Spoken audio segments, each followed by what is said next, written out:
Hello, hello! I am Ashen Ninja, and this is a getting started legendary guide with Alith Anar of the Nagaroth persuasion. Now, Alith Anar with Nagaroth is arguably... that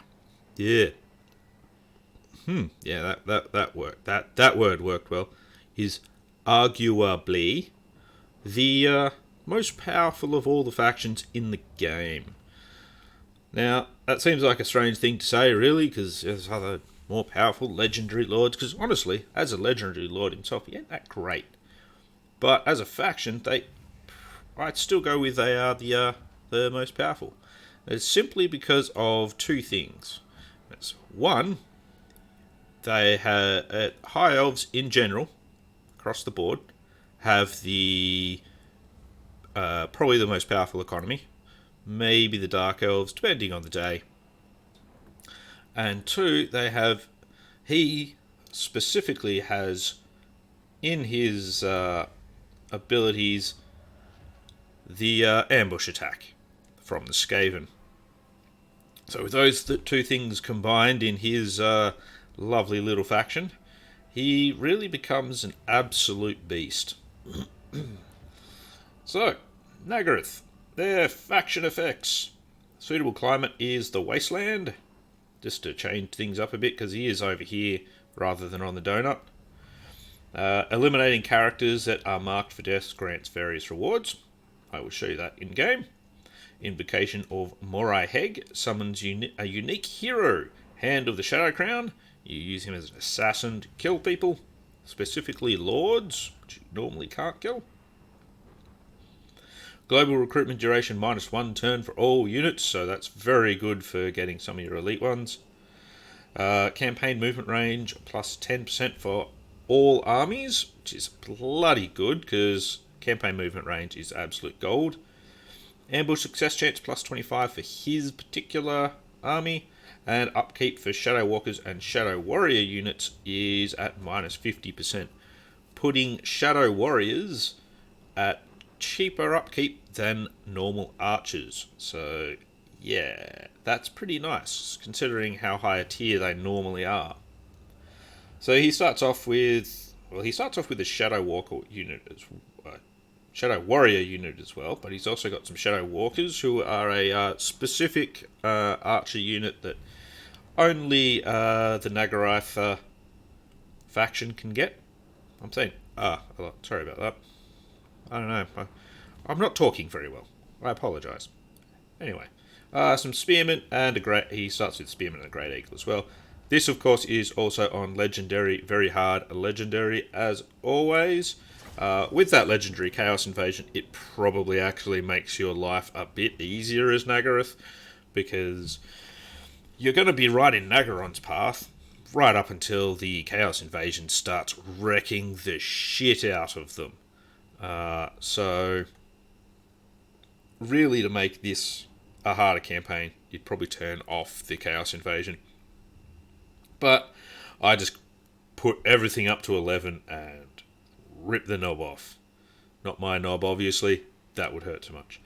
Also, as always, all of these tactics and etc. can be used in lower difficulties. Your mileage may vary a little bit more because of various cheats and less upkeep penalties and all sorts of things like that. Alrighty, so here we start in the wonderful world of Nagaron. So Nagaroth is actually over here where the sort of cane and everything, that's actually that's Nagaroth there.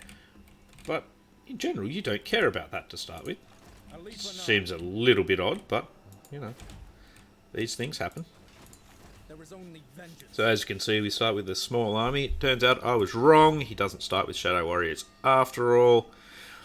But you do start with a special building called the Aznar Camp, which is campaign movement range -20% for enemy armies starting their turn in the region. Hero action success chance +25 for local characters. Enemy hero success chance -20%. ambush success chance plus 25% for local armies, and ambush defense chance plus 20% as well. You can build that in all of your main capitals and that sort of stuff. So it's actually a very, very good special building, and every province capital can have one. And it's where you get your Shadow Walkers. As you can see, they're 165 gold for their upkeep because of the minus 50%, which puts them, excuse me, only a little bit above the cost of the archers. But Shadow Walkers, not Shadow Walkers, Shadow Warriors will actually be 128 gold. So, yeah, 2 gold less, but, you know, that's what happens. Now, Alith Anar himself starts with the Stone of Midnight, giving him a 17% ward save, and he has another effect around him that is a plus 22 missile resistant effects. So, adding missile resistance to everyone ain't bad. Now, here's little Legendary Lord character sheet. Blue line is the same as all the rest of the elves as usual. You know, the things like Quartermaster, all of that stuff. Ambush success chance, ambush defense chance. The same stuff they always have. Same with the red line. All the same stuff, except he's got things like loose, so plus 10 reload skill within his 40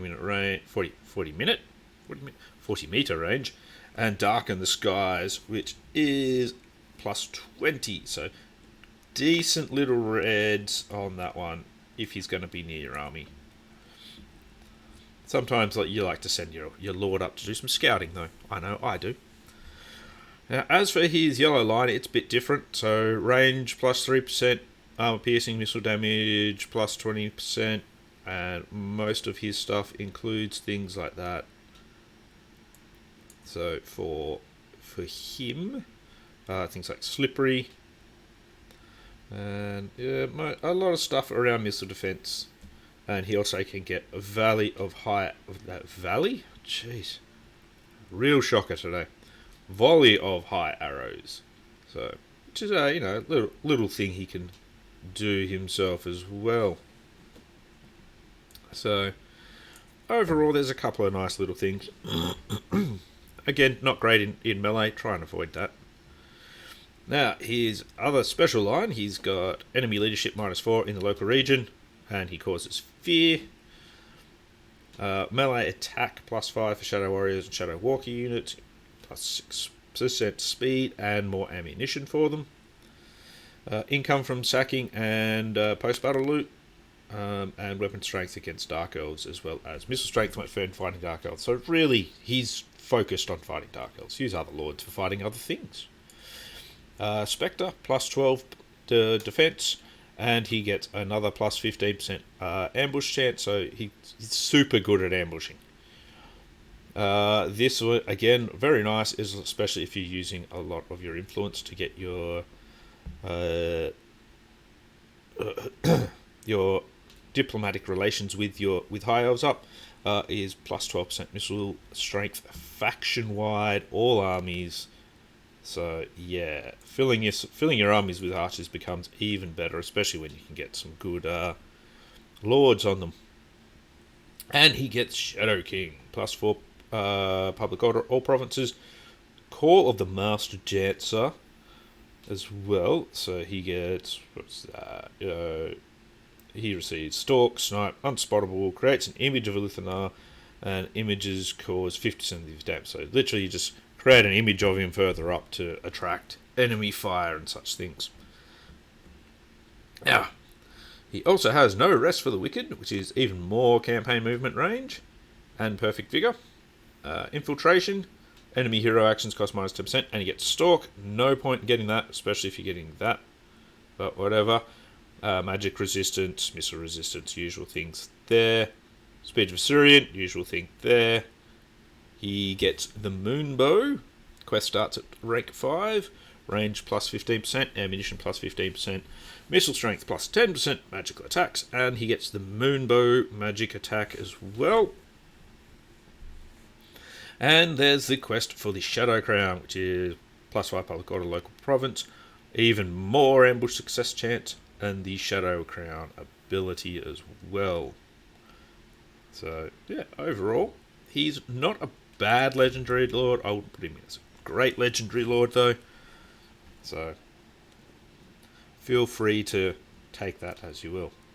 Now, normally, there isn't something like Fell Cargo so close. So, normally what I'd be doing on this turn is attacking Bleakhold Fortress. But I kind of want to hit that Fell Cargo straight up, so that nobody else takes it. But alright, we'll go with what we'd normally do. We'll go straight into Bleakhold Fortress. Yeah, so that's how you say it's fortress now. You use F has become an S. I don't think my coffee is kicked in yet. It's not good. Not good at all. I'm just going to speed him up a bit here.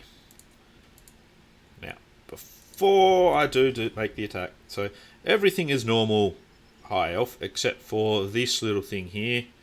So right at the start you've got, and throughout the campaign, you get missions to kill certain lords and that sort of thing. So you've got mission to kill Urikthor all the way over here, and you'll get 4,100 gold and 40 influence if you do that.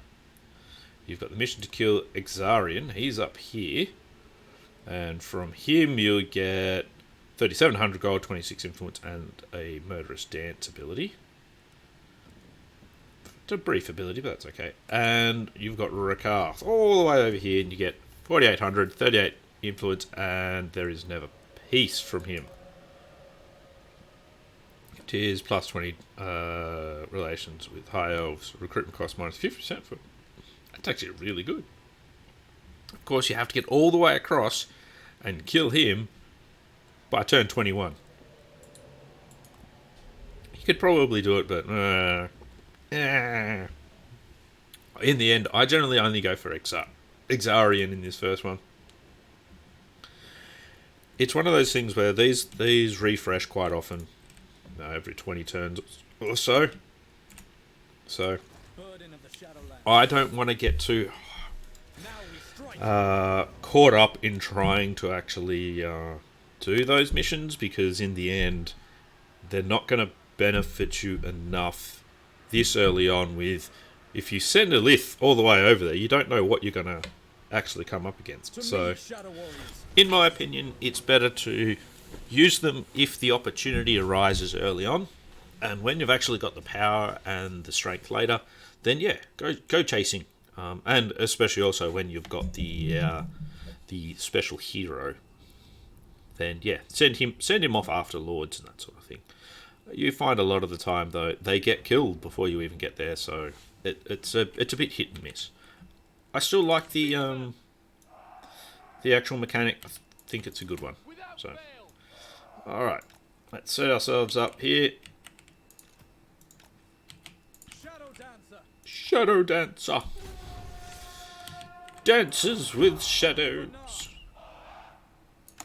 Let's move up a little bit. Probably don't really need to, actually. They're going to be moving towards us, so we outrange them, which is good. We get the eagle going.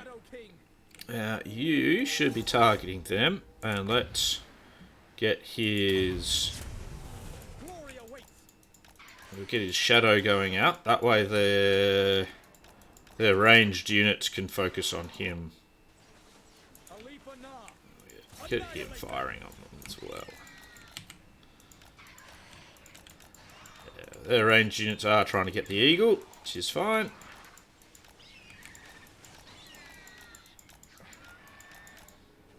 Well, they can fire a surprisingly long distance there. And Alith Anar becomes a lovely tank for us here.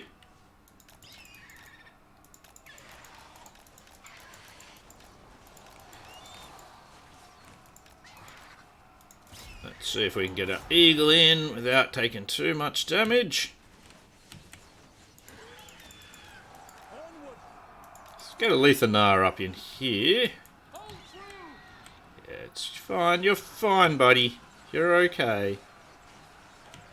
You just want our archers to do most of the damage, that's all. Alright, let's get the eagle out of there.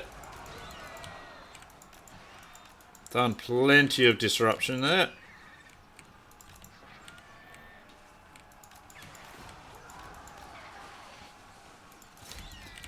Let's get the eagle attacking them.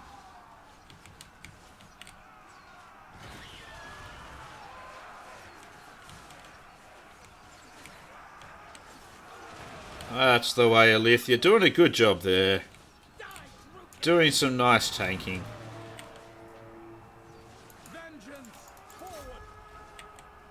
That's fine. The spearmen can fight them while Alith holds off this little group here.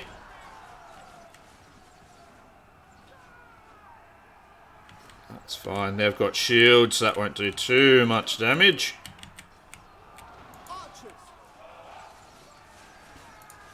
I've auto-resolved this battle before. It goes fine, but you do lose a bit too much health on your units, in my opinion. You two can now fire at those dark shards. He's doing okay there, but let's chuck the shadow up as well.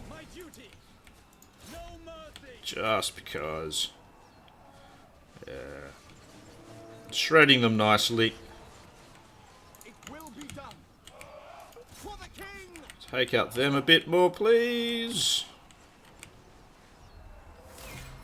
There we go. Lovely, lovely, lovely.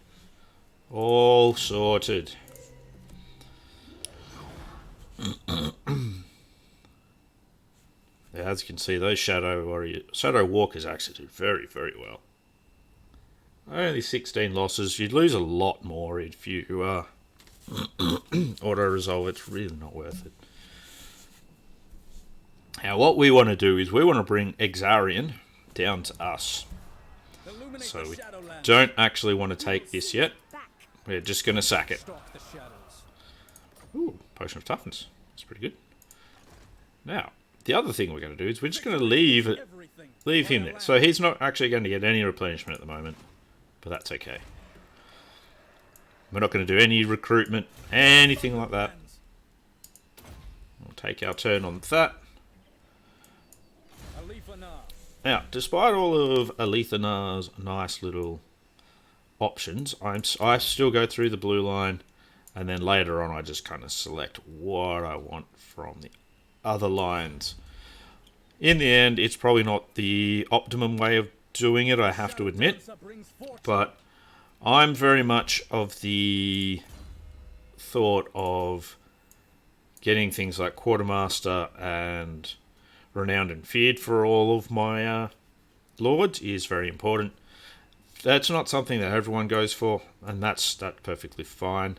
If you're not going to go blue line, I would suggest actually going his red line first, because you are going to fill out things like your Bowmaster. You definitely want to get that going, and things like, and I don't know what else you pick there exactly, because you just want to fill his army with bows, but maybe something that, depending on how you want to build your armies, of course.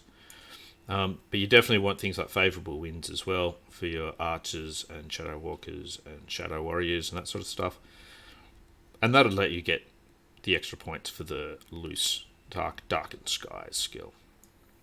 But again, I like the blue line. I'm of the opinion, how you want to spec your legendary lord is up to you. Just make it optimal for the army you're going to have as a end game army.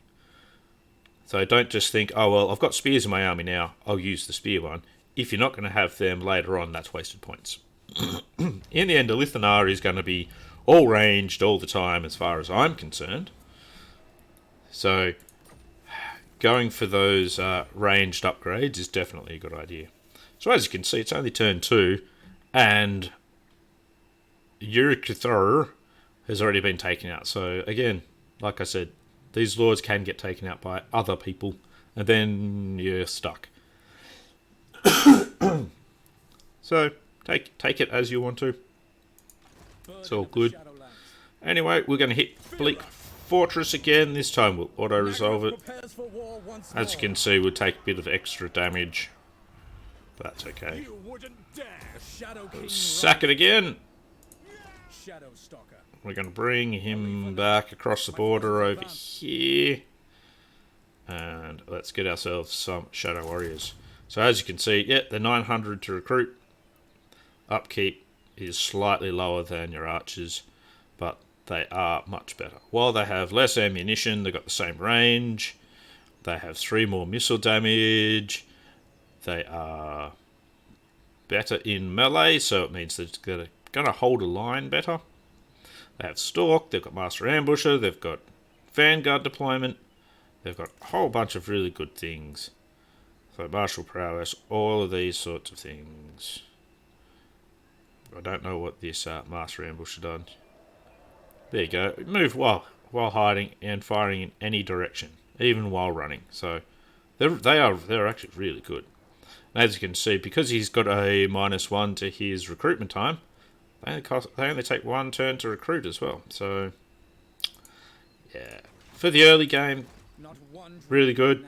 Feel free to swap them over to Shadow Walkers later, but the main reason you want them at the moment like this is because 1 turn to recruit.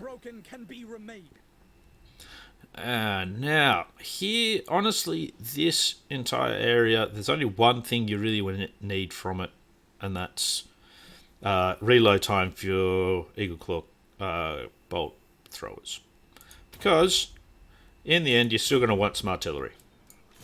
So, I researched that first, and then I just researched whatever. None of it really matters after that, in that particular area. Because the things like where it says it boosts archers, it don't boost Shadow Walkers, it just boosts archers. So now go with Wary, because being a very heavily range focus army, we are very susceptible to ambushing, or being ambushed. Ambushing is like our bread and butter. Being ambushed, we're fucked. So yeah. So, Wary is the way to go, in my opinion, again. Alright. Now, we're up to turn 3. I probably should have done a little bit of this before. But as you can see, you're not really liked by the other elves anyway. Diplomatic. Guardian. Enemies will not get a foothold on the homeland. Oh, yeah. Guardian of the Phoenix defensive. Oh, see, he's Wary as well. So... And what about you? Oh, you got Wary too. But he's also very aggressive. At your service. We've got a trade agreement. Let's see if we can get a non-aggression pact with them as well. Nah. Bit more fighting of the bleak holes, and we should be able to get that. How can I assist you? He won't give us anything. Well, we might get a non-aggression pact. Nah, I didn't think so. We don't want any treaties with them. We want to kill them all. Now, generally what I find is Tiranoc. Where are they? Come here, Tiranoc. We'll build up some armies here. And they will actually head over towards Marathi here. Now, the only thing that might change that is because they do have the defensive trait, she may not do it, but we'll see how that goes. Alright, he's going to go dance with Loic again. So we're going to hit Bleak Hold Fortress again. We'll auto-resolve again. May as well. Sack it. Traversing. There we go. That's good. There is only vengeance. The point in Wary. That's also good. The Eagle's taking a little bit of damage now. Might have to fight the next one manually. Just to prevent a bit of damage to the Eagle. Again, we didn't go back. We'd have to force march back. Then we can't recruit. Then we've got to recruit the next turn. So this way we get to attack. In this case, I will do a manual battle. Attack, go back, recruit, that sort of thing. So the main thing is we want to be able to get the sack in every single turn, because that way we're getting more levels. More important than getting the troops. When Exarian arrives, he'll probably have about 14 in the army. We should have about the same in our army, and we want to try and get an ambush on him anyway. Alright. As you say. Archers. We'll just chuck this across here. Spearman. I'm not going to do any disrupting this time with the bird, because we just want him to sit back, not take damage. Alith Anar. Alright. Very well. On Get about. Alith Anar, you're going to head up. Oh, that's right, he's got his potion of toughness as well, so we can heal him up Advance. at the end of this battle. We'll do this again, just to prevent the Dark Elves from doing too much to us. And let's just quickly slow that down, just so I can kind of see what's going on. I go. Cool, that's good. So be it. Looking pretty good so far. That's fine if they shoot at Alith a bit, because he has skills to pay the bills. It will be done. Asa attack. And he's got a potion of toughness for when everybody breaks. So we'll take that now. So that gets him healed up nicely. And we've basically lost nothing. Pretty sure we lost nothing. Yeah. Didn't really take any damage either. If anything, Alith Anar now has more health.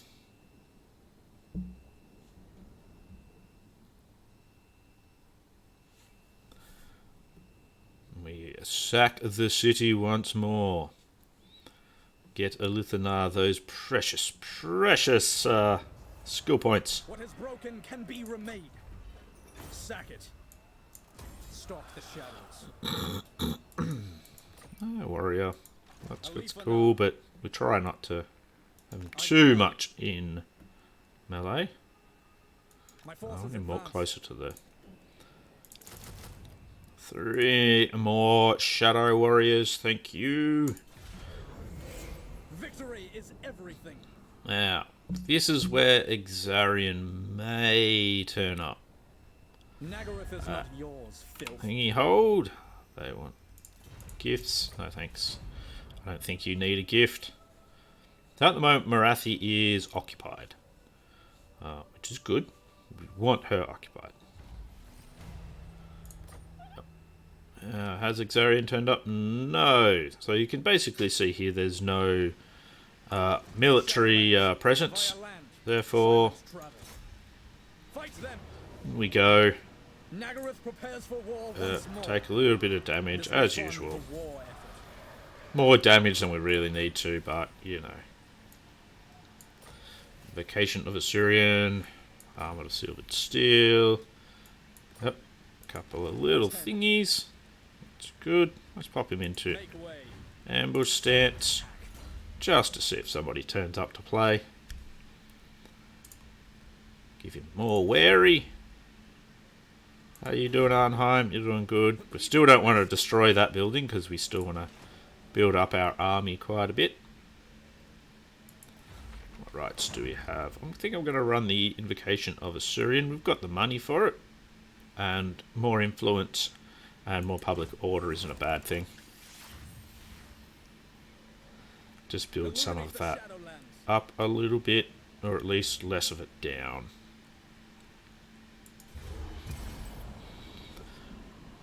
Exarian, are you going to turn up this turn? You approach a dark throne. Oh, they want a non-aggression pact. That's good. We'll try to do it without the money. You've got changing hands.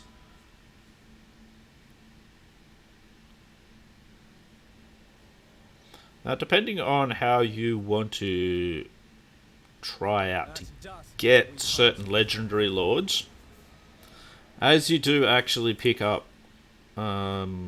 influence, if you really, really are desperate to get some of the legendary lords, my advice is go for Calidor first, as fast as you can. Because once you confederate Calidor, that gives you sight over Prince Imric, who's all the way across the other side of the map. He'll probably be fucked by turn 20-ish, maybe turn 30. So you need, if you want the Legendary Lords, you've got to go for him first, as fast as possible. I personally don't really go for Legendary Lords. Like, whatever. I think I'm unusual in that fact, though.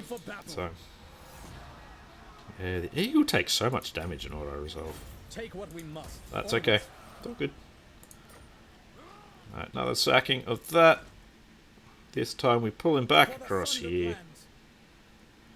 And get our troops up. Now, let's make sure we get our reload for the bolt throwers when they come up. Now, this is where there's a couple of different options. Public order, of course, recruitment cost.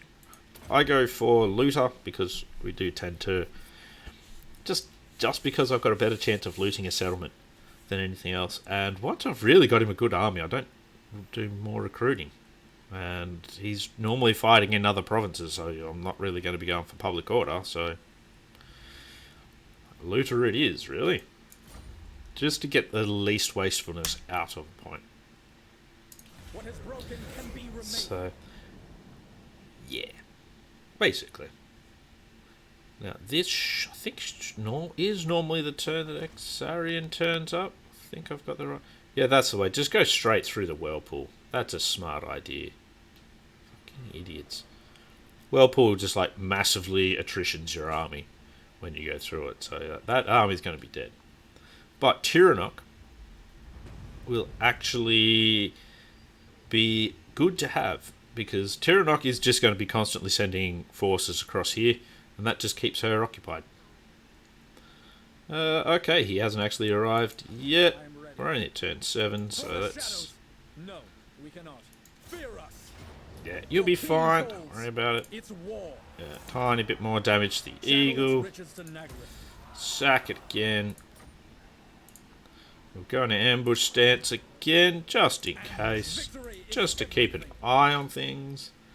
We'll go with Draftmaster just here. And now what we're going to do is end the episode. So that's the first half of Alith Anar's Legendary Start Guide. We will go with the second half. Hopefully in the second half we'll get Exarian to turn up. We'll take his army out, and we then will push forward. Oh, it looks like he's done something different. So we may not see him anytime soon. That's annoying. Illuminate the Shadowlands. But that's okay. If we need to, in a couple of turns, we'll just take Bleakhold Fortress and we'll work a different way. It is basically what you've got to do. Anyway, see you in the next episode. Hope this has been helpful for you. See you soon. Victory is everything. And victory is everything, apparently. Who thought that?